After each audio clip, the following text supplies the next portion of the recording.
right, Man to Man podcast. Mike Mikowski, Dennis Lemire. We're here in the basement again, recording. We kind of a little bit of a I wouldn't say emergency podcast, but we don't do a lot of current event type of things. Right. But I don't know. I felt like this was an important moment. So it's 3 days ago, Charlie Kirk, who was a political commentator and Christian and dad and husband and everything, he was assassinated, shot while he was at a campus event and died. And there's been a lot of reaction and emotion and things around all of this. And I guess from me, I wouldn't say that I was a big fan of his. I mean, I'd watched some things. I think if you're on social media these days in today's political climate, it's hard not to see something that Charlie Kirk's doing. He was a big part of the last 8 to 12 years of political scene in the United States. But he was also a Christian, and he spoke often about his faith and his beliefs, and he sort of would mix the two in without it being without it seeming like it was at odds with each other. Yeah. And in my mind, when I really started to understand the way that he would approach people, it was a lot of times very antagonistic sometimes, and I guess that was the part of watching him that I wasn't a massive fan of, and it kind of it turned me off at first, the way he would sort of drop things into conversation. But as I watched him more, and frankly, I think as he got older, he's only 31 when he died, so I say that older loosely. But as he got older and he'd been doing this for a few years now, I think he sort of found his voice as a mixture of being a Christian in politics. Yeah. And that's not an easy thing to do. You don't see it very often. Most people will try to separate the two pretty harshly. But I felt like he did a good job of being a Christian in politics, or a political speaker who was also a Christian. And when I started to look at things from that point of view, I really did. It pulled out different things in the things that he was saying, and it really helped me to understand maybe who he was as a person. I don't think either one of us knew him. I didn't. I'm sure you didn't either. But his assassination kind of hit me a little bit harder than I expected it to.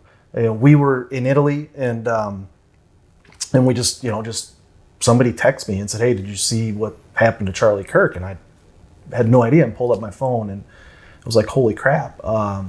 This can't be real." And then started finding out that it in fact was. Right. So we wanted to get together and just sort of talk through and some of the emotion and some of the things that we've been maybe hearing a lot of people as I've been sort of reaching out to people and having conversations. I'm surprised at how many people in my circle have been hit pretty hard by this. Yeah. So your thought, I think that you followed him as well a little bit and kind of listened to some things, and Carrie, I think, has brought his name up a couple times and sent some things around a little bit. Yeah. I definitely watched him, listened to him. Once again, I wasn't like a fan, but the majority of times where I was, scrolling or whatever the case may be, and I saw something of him, I usually watched it. The only word that I can come up with after it happened was sad. I was just sad. That, in a sense, it had to come to that. But what I loved about him is, every once in a while he'd seem a little cocky, but he always sparked the conversation. Mm-hmm. And that's what I liked about him. He made conversations happen by the things that he said, whether someone liked it or not. Right. That really wasn't his point. His point was to talk something through thoroughly, to not necessarily win you over to what he believes, but to get you to the point of where you even question your own beliefs. Right. And I think there's something right about that. Mm-hmm. Even though he had the answer, or he knew what his answer was, he would still kind of lean into it even further to try to get that person to see, oh my gosh, the way I'm thinking, maybe he's incorrect here. Sure. That's what I liked about him. Yeah. But the fact of that, it had to come to a point of where somebody had to take his life because of it. Mm-hmm. I can't even get that. I can't even wrap my head around that. Right. That somebody would say, okay, this person is worth killing because of what's being said. And the thing that really has been, I almost say upsetting to me, is how within a half hour of this happening, it's blown up. Oh, yeah. Yeah. Everywhere, all over the place, people's opinions, thoughts, concerns, just all through the internet, man. Whether they liked him, if they didn't like him, they were actually laughing that he was killed. And to me, like I say, for me, it's like, whoa, wait a minute, Yeah. I understand that he was very effectual when it came to college age students, and when it came to the Donald Trump becoming a president, and when it came to all things, he was a major factor in a lot of those things. But what about being a dad? Right. Yeah. And what about those kids now losing that, and the wife now losing a husband? And that's, I think, what really rents my heart the most, is we're so opinionated in our world today that we forget the bottom line, or the basic pain. Mm-hmm. And so that's what I've been. I actually stopped watching some of the clips now, because now there's AI generated things, and there's who knows what's the truth is again. Once again, who knows what the truth about really what happened anymore, and who did this, and why did this person do this? And can we just pull out of that and go, gosh, there's 2 kids, mm-hmm. right, that are missing a father. Yeah, and there's a wife that's missing a husband. Yep. Yep. Do we really need to go into elaborate things about what's really difficult here? Right. So. Yeah, one of the things that caught me was, I've watched, like you said, this response. Like, there's so many people now that are, they're responding and things.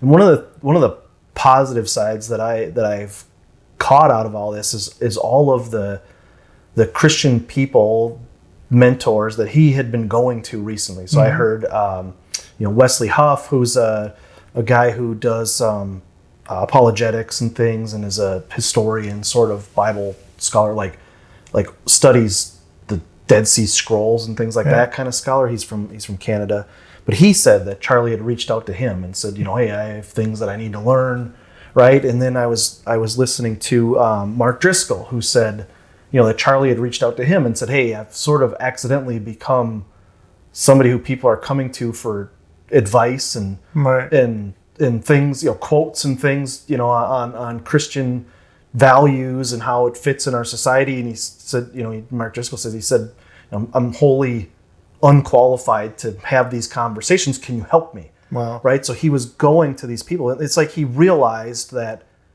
this was a big, he, in a political sense, he was as confident as anyone I've seen in terms of expressing his views. Right. When it came to his faith, he realized I need to be careful here. Right. Like, this is more important than me talking about political stance. Right. I can make a difference here. Right. And so he really started to kind of lean into that side of things. Yeah. And like I said, all these people that are now coming out saying, oh yeah, I talked to him a week ago. I talked to him 2 weeks ago, things like that.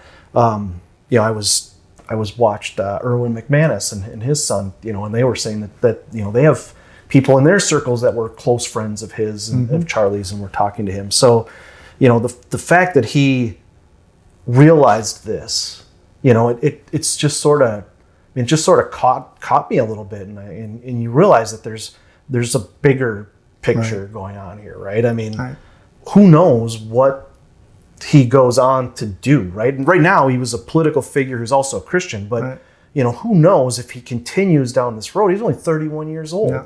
Of growing in his faith and his ability to mix the two things together. I mean, the Bible says, right, that we battle not against flesh and blood, but against principalities. Like, what is the bigger thing that's happening, right? So in that, in this that Charlie's growing out of this, then this evil comes in and just takes him out of here. You know, it's crazy to me in some sense, and that, you know, and that's sort of shocking, but it also just is another example of just the madness of the time that we live in, almost. Right, the magnitude of what I really loved about him is he wanted conversation. Right. You know, and you and I do this whole thing for that reason, to have a conversation. We may disagree. That's okay.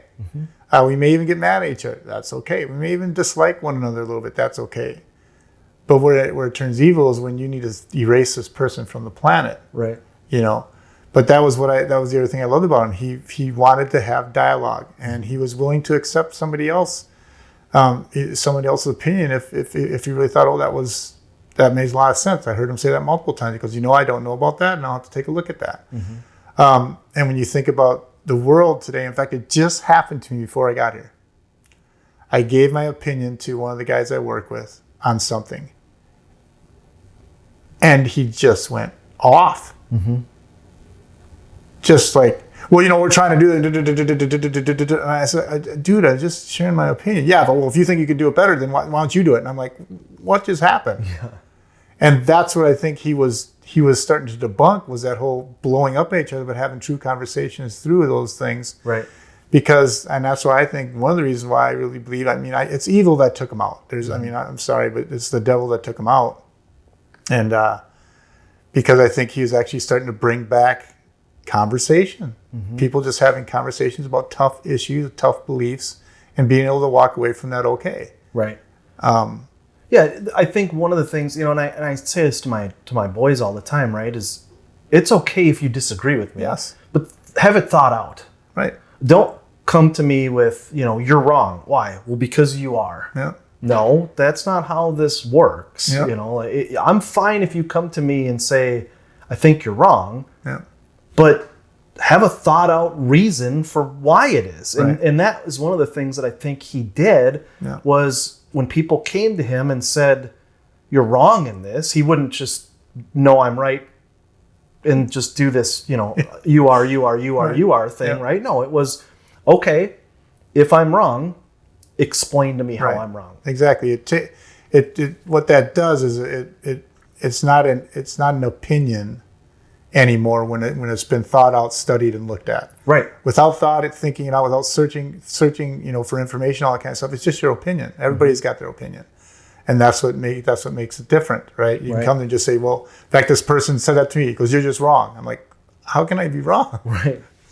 Maybe. Right. Could be. But tell me how. Right. Exactly. And so that's what removes you from being opinionated to someone that actually has something of value and context to say. Right. You know, because we all have our opinions on a lot of things. That doesn't mean that it's studied and thought out. Right. Yeah. I mean, many times I'll have an opinion on something where I say it and somebody goes, "Oh yeah, why is that?" And I go, "I don't actually know." In my head, I'm thinking, "Oh crap!" Right? Yeah. Like, I'm not so sure. But again, having somebody challenge you like that, I mean, you know, even the conversations here, like we were talking about, you know, you don't want to go into those with.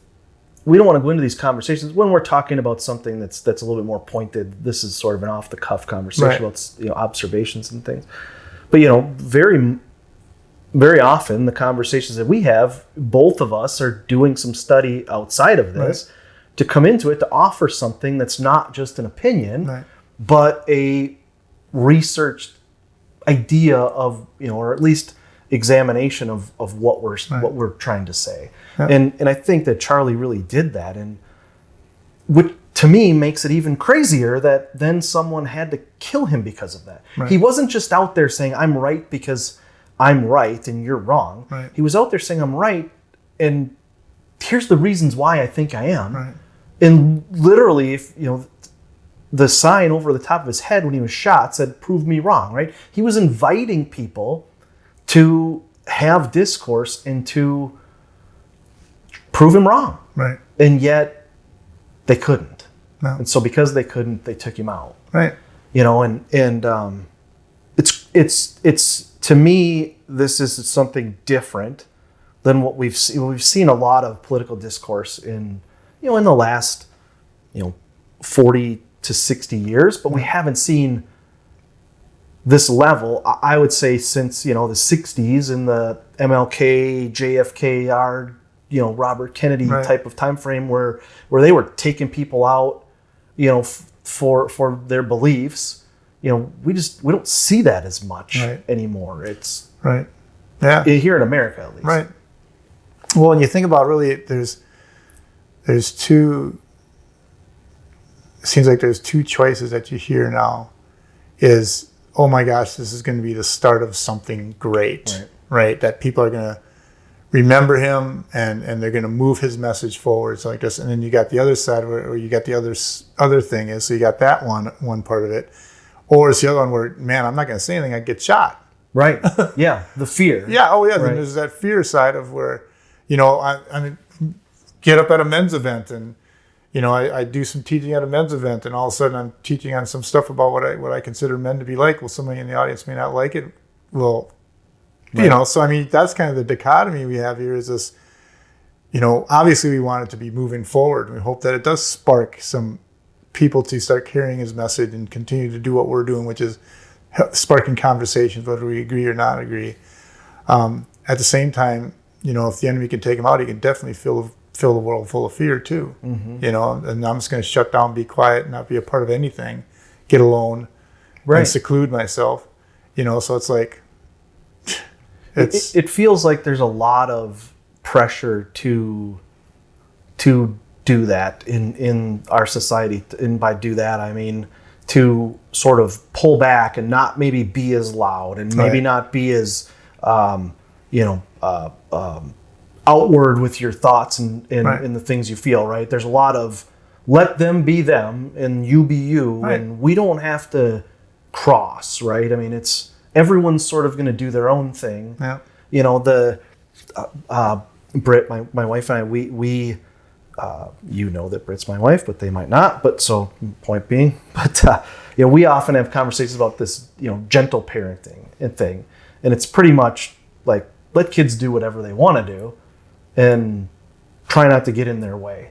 And we kind of think about what is that creating, right? So right now, maybe that's great when they're 5, 6, 7. Maybe you can get them to do what you want them to do. But what is that doing to them, that same 6-year-old, when they're 18? Yeah. Right? That's, to me, and again, I'm not saying it's good or bad. I'm not saying that I have a conclusion to draw on it. But we always think to ourselves, in the end, every generation, however we raised our kids, has an effect on those kids and then their kids.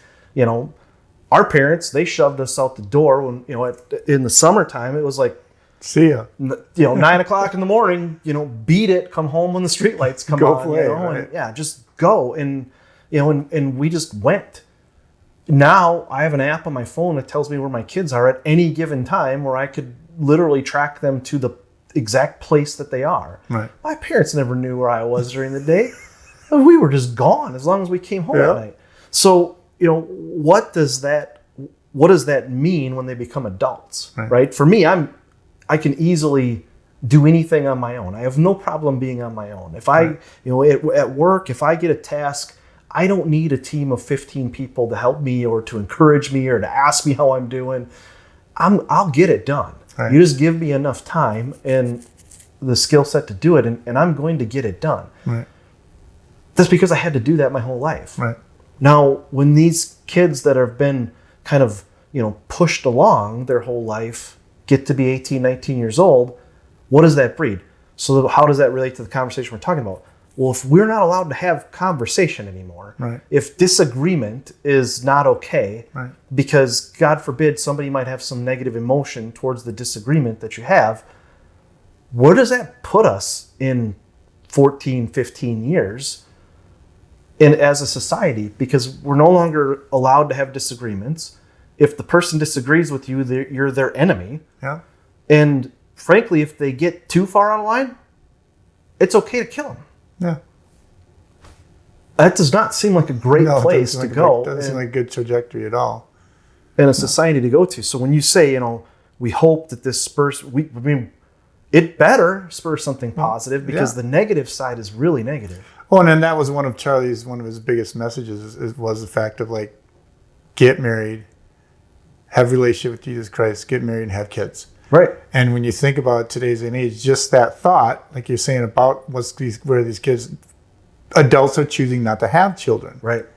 Yeah. They don't want to raise them in a society like this. They don't want to take the time and effort to raise up a child. They just, because why? Because, well, fear, of course, for one thing, but at the same time, children are not important enough anymore. It's more about careers. It's more about, my career, his career, the couple's career. And so that's another not good trajectory. The reality of, that's what God wants. I mean, he set man to do that in the beginning, have kids, get married, have children, And Christianity right now is one of the, they say the average Christian home has 1.5 children. That's crazy. I don't know how they get to half, but it's like, why? And then what do they do with that child? Hover over him, protect him forever, keep him from whatever, you know what I mean? I was literally surprised that my daughter, she came up to where I'm staying at this farm, and she brought my granddaughter, and my granddaughter loves butterflies, and there was hundreds of butterflies all over the place, and so she was trying to catch them. And when I first looked at her, there was like bumblebees on the flowers, right? And I'm like, I went, no, and I'm like, there's bees, and my daughter goes, oh, she gets stung, and I'm like, come on. I did something right as a parent. Well, yeah, because she's been stung before.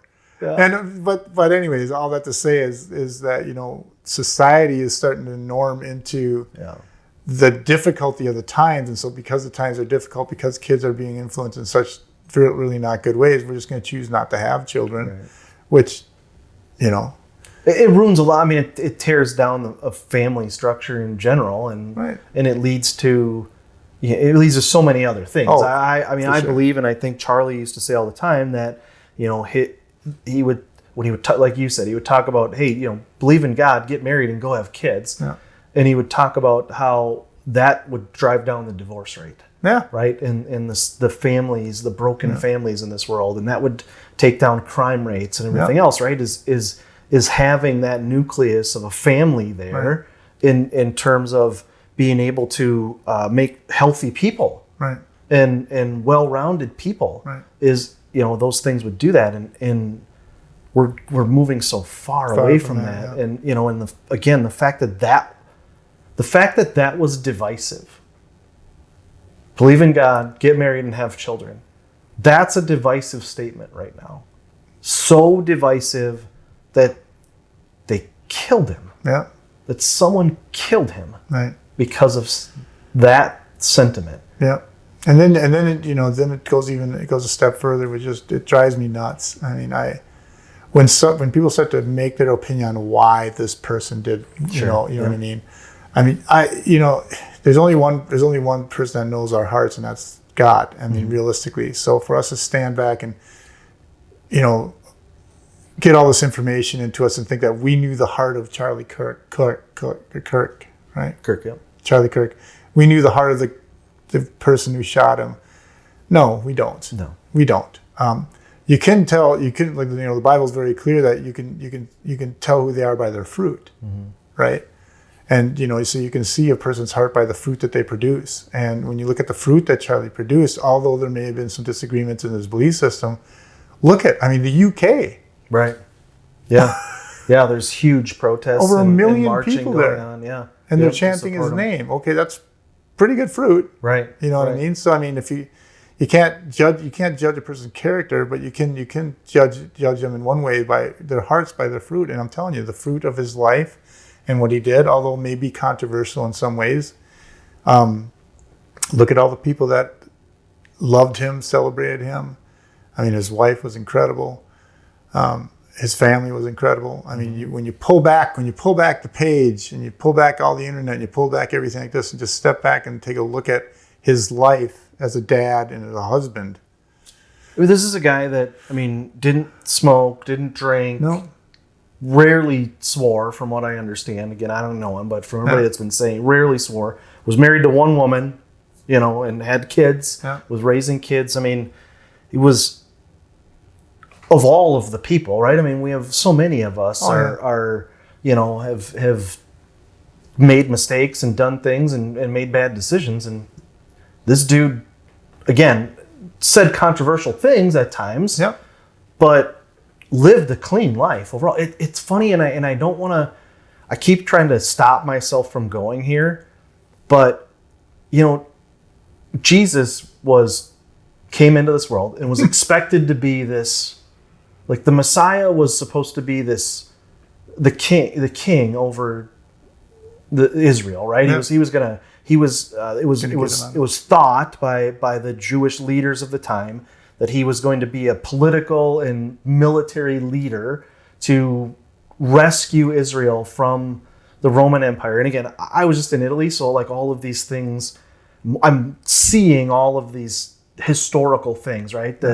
Here in the U.S., if we see something that's, from the 1920s, it's really old. Yeah. Right there, I was in a cave that was from 600 BC is when it was first created and used. Right, I mean, it's so much older there. It's not even comparable to here. And so seeing all of these, and again in Rome, all of the Catholic, the remnants of all of that stuff, right? And to think like Paul was there. Yeah. The people in the Bible that we read about were physically in these places. This was the government that they grew up in, was this Roman government. And to think about, that was the Jewish people thought that Jesus was going to come and he was going to overthrow the Roman government and was going to lead Israel like Moses did out of this slave world, right? Yeah. But he didn't. He came to create conversation, really, to get people to think about what they were doing instead of just doing what they were told to do. Right? He was like, yeah, I'm not here to abolish the law, but I'm here to get you to think about the law. Right. Why is it that the law says that? Not just follow it mindlessly, but process it inside of yourself to think about that. And they killed him. Yeah. The Jewish people would have followed him if he would have tried to revolt militarily, but he didn't at all. And he talk just about being wanted to have conversation. Talk about being controversial. I mean, he was... Yeah. He turned everything on its head. All of these systems, he turned on its head. Trying to get people to think. Yeah. And they killed him. And so, again, I'm not saying Charlie Kirk is the same as Jesus, but, again, it feels like once we cross over into that world of we're going to figure out how to blend, we're going to be Christians who live in this world, but have some say in how this is happening here in the United States, right? Politically, let's try to have some say. Let's try to mix our faith in with what we're doing, in the political realm. That really seems to strike a chord. Oh yeah, definitely. I mean, and the thing that I try to do whenever it comes to government, whatever the case may be, is I don't try to shy away from the conversation, but at the same time, I guess I'm simple. Mm-hmm. What's this person doing that's good? Yeah, yeah. Whether you're a Republican, a Democrat, whatever the case may be, what is he doing that's good? And there may be things that he's not doing very well, but if I look in the mirror, I can list off 100 different things that I didn't do very well either, or said bad things, or said stupid thoughts off the cuff, or that's why I see people that are like pick apart things that he said. Yes. Like and I go, man, if everything I said was on video and somebody went through and watched it, boy, like you'd find a lot of stuff that I say where I say it and I go, I even think to myself, well, that was dumb. That's what so that's what I'm saying. Pull yourself out of the rhetoric and pull yourself out of the opinions and pull yourself out and just what's that scripture? Lest, don't judge a person lest I go there or whatever. In other words, I could easily say something stupid. I could easily get angry at somebody. I could easily say something that's not thoroughly. It's my opinion and nothing else. Right. And you fire off a text message, and then as soon as you do, you go, crap. Crap. What was I doing? So we all sin. We all fall short of God's glorious standard. The Bible says, right? So yes, there's been things that he probably did that you didn't like, or things that anybody did governmental wise, and any in that area of politics. So can you look in the mirror and say you've never done that? Right. You've never lied. you've never stolen, you never cheated, you never told somebody something that could have hurt their heart. Well, if you have, welcome to the team, basically. Right. I mean, put yourself, you want to be the president, you want to be Charlie Kirk's position, put yourself out there like that. Right. 90% of the human race would say no. Why? Because it's not the easiest job in the world. And so that's what I commend him for. I commend him for pushing the envelope. And, it's even funny because when I've watched a few of his, I've watched quite a few of his interactions with students and even outside of that. And when it's so interesting because, it almost comes across kind of, like you say, cocky. A little cocky, yep. But when somebody's gets really upset and angry, whatever, he's like, you know what? I just pray that the Lord Jesus Christ would fill you. I pray that someday you accept him into your life. I've seen him do that multiple times while he's getting screamed at and yelled at. He's like, man, I just hope that you experience him and experience the love of God. And that's what I loved about him. In the midst of the getting yelled at, Effenheimers flying like crazy, he's just going, this is past conversation, so I'm just going to pray for you right now. He had a real way of that's when the other person escalated, he would just retract. Yeah. And he'd almost get that look on his face like, sorry, this conversation's over though. Yeah. Exactly. And then he would usually say, hey, appreciate you coming up here. Yeah. We're going to move on to the next person. Yep. Because when he knew that when that person would escalate to that point, there was no more, really all you can then do is, what? I hope that someday God gets a hold of you and we can have a conversation again. And I think that, and that's, again, why we wanted to do this was not, one, I think it's good for us to, I like, again, like I said in the last podcast, I like to have these conversations that allows me to kind of talk things through. But the other side of it is that people can't be afraid to say the wrong thing. You can't be afraid to have conversation where, maybe later you have to come back and say, hey, you remember when I said that? Yeah, that was dumb. Right. I didn't mean that. Or, I didn't think that out all the way. Right. Or the other person, has to be able to say, I disagree with you in that, and here's why. Right. And be able to have this conversation where both people can express themselves. Yeah. And you bring to it something that is value. Right. And think through the positions instead of just, why do you think that way? Because I'm so mad at the other person. Right. I'm just angry at them. How dare they say those things? Yeah. But why? But why are you so mad at them? Why are they not allowed to say those things? Right. Because we could get into this, but this would take another half an hour. Because basically, our words are signs of where our heart is at, and so there may be things that I say, but realistically, as a receiver of someone that's yelling at me, the whole thought is, what's going on inside? Right. Why is he getting so angry? What's going on? What's hurting inside? Is the key. And why? Because, if we're believers in Jesus Christ and we're followers of Christ, give some grace. Right. I mean, give some grace for someone to be wrong, And it isn't always about right and wrong. It's about the attitude of the heart. But what he's talking about is our behavior is a sign. It's a window to what's going on in our heart. And if we had focused on the heart of the person instead of the words all the time, I think we'd have better dialogue, better conversations with people. Because hurting people hurt people. Mm-hmm. I know I've said things out of pain and out of hurt, and I've also said things out of joy and happiness. But the point is if we start getting caught up in what everybody thinks about this person or these people or our government, and if you can't step away from that and go, gosh, what can I find that's right? What can I find that's good? Because the scripture says that, focus on things that are right, that are pure, that are lovely, that are true. Mm-hmm. If we can do that with one another and with high profile figures, I think we could save the world a lot of pain. Yeah. Myself. Right. So I agree. Well, good. I think that's okay. Good. Good. I'm good.